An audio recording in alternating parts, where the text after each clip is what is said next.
దేవాది దేవునికి నా కృతజ్ఞతాస్తుతులు చెల్లించుకుంటున్నాను.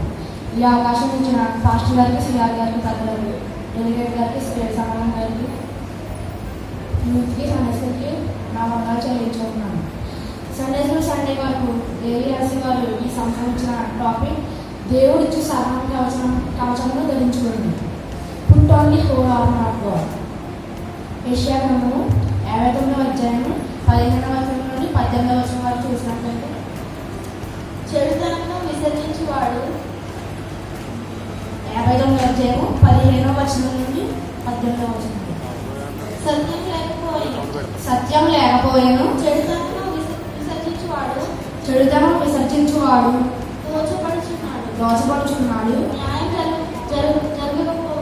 న్యాయం జరగకపోవుట యెహోవా చూచెను. అది ఆయన దృష్టికి ప్రతికూలమై ఉండెను. సంరక్షకుడు లేకపోవుట ఆయన చూచెను. మధ్యవర్తి లేకుండా చూచి ఆశ్చర్యపడింది. కాబట్టి ఆయన బాబులు ఆయనకు సహాయం చేసింది. ఆయన నీతియే ఆయనకు ఆధారమైన నీతిని కవచముగా ఆయన ధరించుకున్నాడు. రక్షణను తల మీద శిరస్త్రాణముగా ధరించుకున్నాడు.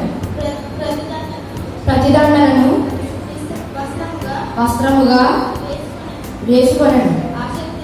ఆసక్తిని పైవస్త్రముగా ధరించుకొనను.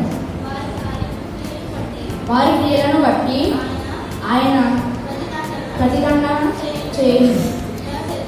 తన శత్రువులకు రౌద్రము చూపును.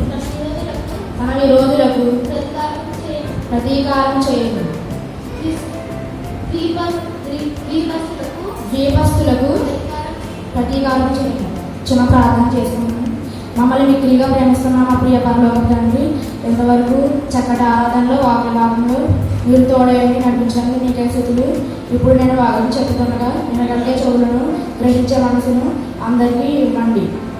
మీరే ఈ వాక్యాన్ని అందరికీ అందించండి. ఏ సామాన్లు వేడుకొంచున్నాం తండ్రి. చదివిన వాక్యాన్ని బట్టి అసలు సర్వాంగ కవచం అంటే ఏంటి అనేది తెలుసుకునే ముందు యెషయా గ్రంథం గురించి క్లుప్తంగా వివరించాలనుకుంటున్నాను. పరిశుద్ధ గ్రంథంలో మేజర్ ప్రాఫిట్స్, మైనర్ ప్రాఫిట్స్, పెద్ద ప్రవక్తలు, చిన్న ప్రవక్తలు ఉన్నారు. అయితే అందరూ ప్రవక్తలే. కాకపోతే వారు రాసిన అధ్యాయాలను బట్టి, వారు రాసిన ఆ అధ్యాయాల వివరాలను బట్టి వారిని పెద్ద ప్రవక్తలుగాను, చిన్న ప్రవక్తలుగాను పిలవడం జరిగింది. అయితే పెద్ద ప్రవక్తల్లో ఒకరు యెషయా గారు. ఈయన 66 అధ్యాయాలు, యెషయా గ్రంథంలో 66 అధ్యాయాలు ఉంటాయి. కొంతమంది పండితులు దీనిని ఈ బైబిల్ గాను పరిగణిస్తారు. అయితే ఇందులో 39 అధ్యాయాలు పాత నిబంధనకు సంబంధించినవైతే 27 అధ్యాయాలు కొత్త నిబంధనకు సంబంధించినవి. క్రీస్తు పూర్వం 740 నుండి క్రీస్తు పూర్వం 650 మధ్యకాలానికి చెందిన వారు యెషయా గారు. క్రీస్తు పూర్వం 740లో ఉజ్జరాజు మరణించడం వల్ల యెషయా గారు చాలా బాధపడి ఆ బాధగా ప్రవచించడం జరిగింది. దీనికి చారిత్రాత్మక ఆధారాలు కూడా ఉన్నాయి. ఇంకా ఈరోజు చెప్పుకోవాల్సిన అధ్యాయం 59వ అధ్యాయం. ఇందులో 1 నుండి 8 వరకు ఇశ్రాయేలీయుల యొక్క పాపం గురించి కనబడుతుంది. 8వ వచనం నుండి 14వ వచనం వరకు ఇశ్రాయేలీయుల యొక్క పాప పశ్చాత్తాప